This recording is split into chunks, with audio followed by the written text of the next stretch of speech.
WSAV took a closer look at domestic violence in all of our newscasts today. Tonight, we have the last installment of our four-part series on one family's experience.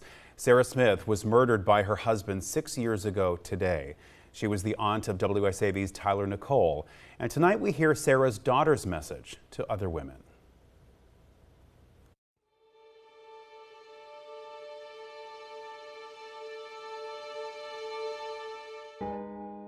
You shouldn't always seek a partner to fill in gaps or holes that you feel like you might be missing. That is always going to be ultimately responsible on you. It's okay to realize, you know what, this isn't working, just to fall and break that complacency, and to also realize that you're not a rehabilitation center. You cannot fix everyone before you can fix yourself, and you can't fix two people at the same time. So even if that means just focusing on yourself and realizing that, the partner is not the pinnacle of all your accomplishments to complete your life, then I think that's one direction forward. Whitney, Sarah's daughter, wants all women to know that you always have to put yourself first no matter what. And when things aren't working, leave. Don't be complacent. I feel like that we are taking compromise way too far.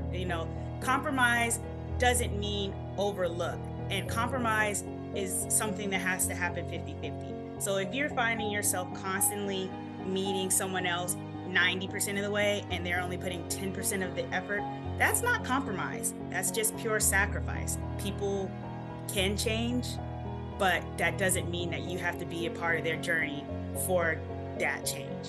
You have to learn to let people go, and they can learn how to be better without you involved, and without you getting hurt, and without you being in the crossfire of that journey, whether they improve or not. She also wants women to listen to each other and pay attention to the red flags when dealing with a partner. We have to stop thinking ourselves as the exception to the rule.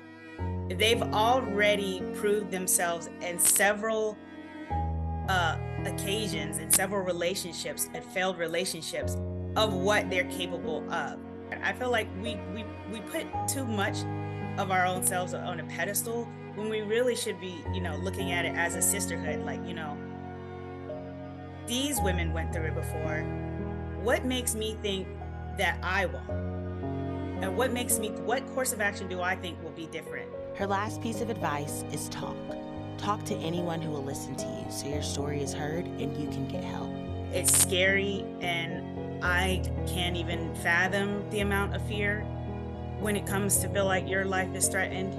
But just know that there are people out there and there are resources out there who are willing to help you. And it doesn't reflect poorly on you for reaching out for help. If anything, it's the strongest thing that you can do is ask for help in an extreme, dire time of need.